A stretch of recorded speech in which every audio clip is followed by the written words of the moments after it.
ಗುಬ್ಬಿ ಕಡೆಯಿಂದ ತುಮಕೂರು ಕಡೆಗೆ ಚಲಿಸಿದ ಹೊಸದುರ್ಗ ಮತ್ತು ಬೆಂಗಳೂರು ಎಕ್ಸ್‌ಪ್ರೆಸ್ ಬಸ್‌ನ ತಾಂತ್ರಿಕ ದೋಷದಿಂದ ಬಸ್‌ನಲ್ಲಿ ಅಳವಡಿಸಿದ್ದ ಸ್ಟೇರಿಂಗ್ ಆಕ್ಸೆಲ್ ತುಂಡಾಗಿ ಅಪಘಾತ ಸಂಭವಿಸಿದೆ. ಬಸ್‌ನಲ್ಲಿ ಸುಮಾರು 50ಕ್ಕೂ ಹೆಚ್ಚು ಪ್ರಯಾಣಿಕರು ಪ್ರಯಾಣ ಬೆಳೆಸಿದ್ದು, ಎಂಎಚ್ ಪಟ್ಟಣ ಬಳಿಯ ಸರ್ವಿಸ್ ರಸ್ತೆಯಲ್ಲಿ ಬರುತ್ತಿದ್ದ ವೇಳೆ ಬಸ್ ತಾಂತ್ರಿಕ ದೋಷದಿಂದ ಪಲ್ಟಿಯಾಗಿ ಅಪಘಾತ ಸಂಭವಿಸಿದ್ದು, ಯಾವುದೇ ಪ್ರಾಣಾಪಾಯ ನಡೆದಿಲ್ಲ.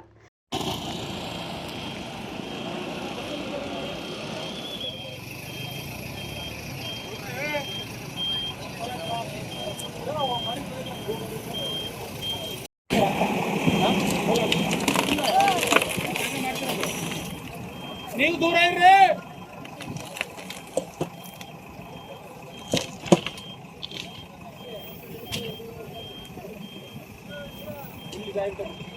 ಕೂಡಲೇ ಸ್ಥಳಕ್ಕಾಗಮಿಸಿದ ಎನ್ಎಚ್ಎಐ ಅಧಿಕಾರಿಗಳು ಮತ್ತು ಸಿಬ್ಬಂದಿಗಳು ಪ್ರಯಾಣಿಕರನ್ನು ರಕ್ಷಣೆ ಮಾಡುವ ಜೊತೆಗೆ ಸ್ಥಳೀಯ ಗುಬ್ಬಿ ಸರ್ಕಾರಿ ಆಸ್ಪತ್ರೆಗೆ ದಾಖಲಿಸುವ ಕೆಲಸ ಮಾಡಿದ್ದಾರೆ. ಅಡಿಷನಲ್ ಎಸ್ಪಿ ಗೋಪಾಲ್ ಸೇರಿದಂತೆ ಗುಬ್ಬಿ ಸರ್ಕಲ್ ಇನ್ಸ್ಪೆಕ್ಟರ್ ರಾಘವೇಂದ್ರ ಸೇರಿದಂತೆ ಸಿಬ್ಬಂದಿಗಳು ಸ್ಥಳಕ್ಕೆ ಭೇಟಿ ನೀಡಿ ಪರಿಶೀಲನೆ ನಡೆಸಿದರು. Thimmaiah, A news TV, Tumakuru.